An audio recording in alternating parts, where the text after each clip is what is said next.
Thank you very much. I'm pleased to welcome this bipartisan group of Democrats and Republican lawmakers to the White House. More and more we're trying to work things out together. That's a positive thing, and it's good for the Republicans and good for the Democrats, and this group knows that very well. Whether we can do the incredible things that we're doing and working in a bipartisan fashion obviously would be a positive, and I think something, Tom, that we all feel good about. I want to thank Tom Reed. He's been a friend of mine for a long time. He was there right at the beginning when it wasn't very fashionable, right? And I really appreciate it. And Josh Gottheimer for helping to organize this very important gathering. I think it's really, the whole concept of what we're trying to do is very, very important. Inspired by the example of our own citizens, we should be able to come together to make government work for the people. That's why I was elected, that's why I ran. And to provide jobs and opportunity to millions of struggling families. This includes tax reform that is pro-jobs, pro-growth, pro-family, and pro-American. It's very simple. It's all pro-American. We have 4 principles for tax reform. Make the tax code simple and fair. Cut taxes substantially. It'll be the largest tax decrease in the history of our country for the middle class.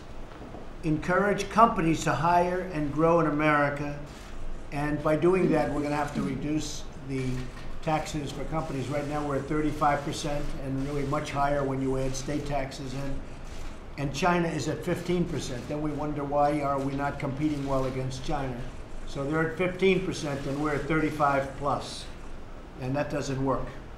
And bring back trillions of dollars. We have trillions of dollars overseas that we'll bring back, and we'll bring them back quickly. So this is money that Josh and Tom and everybody in this room can tell you, everybody's agreed to bring it back for years, but it never gets done. So we're putting it down as part of our tax proposal. Another bipartisan project that is urgently needed is infrastructure and infrastructure investment. For decades now, Washington has allowed our infrastructure to fall into a state of total decay and disrepair.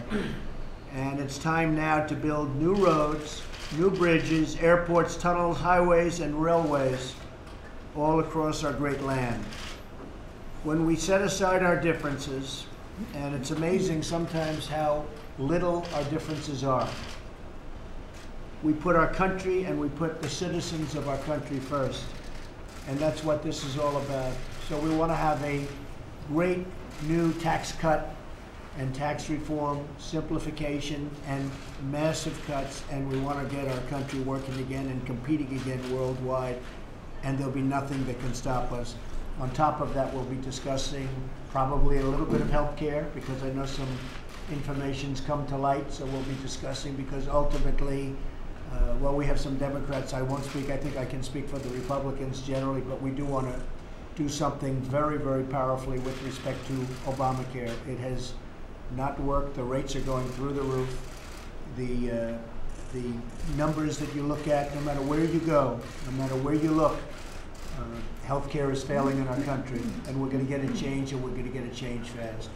Infrastructure we'll be talking about, and we'll probably also be talking about DACA, because we don't want to forget DACA.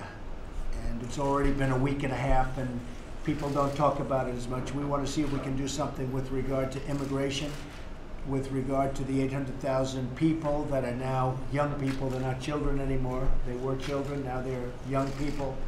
But we want to see if we can do something in a bipartisan fashion so that we can solve the DACA problem and other immigration problems. So we'll be discussing that today.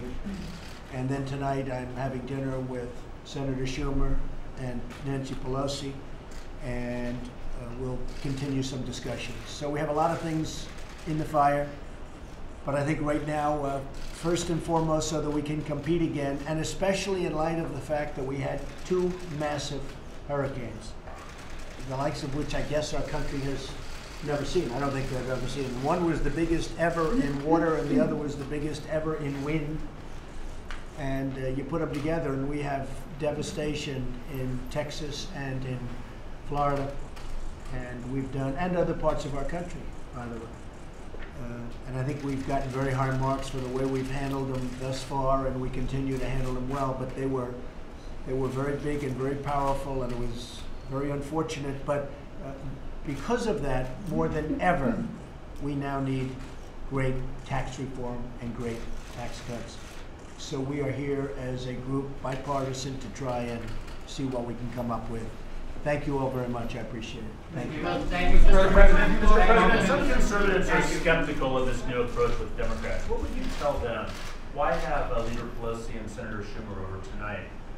What's your message for skeptics? Well, I'm a conservative, and I will tell you I'm not skeptical, and I think that if we can do things in a bipartisan manner, that'll be great. Now, it might not work out, in which case we'll try and do them without, but I think if we can do in a bipartisan manner, if you look at some of the greatest legislation ever passed, it was done on a bipartisan manner. And so that's what we're going to give it a shot. Right, Tom? We'll see what we can do. And if it works out, great. And if it doesn't work out, great. Hopefully we'll be able to do it anyway as Republicans. Okay? Thank you. Thank you very much. Thank you. We're looking at a 15% rate.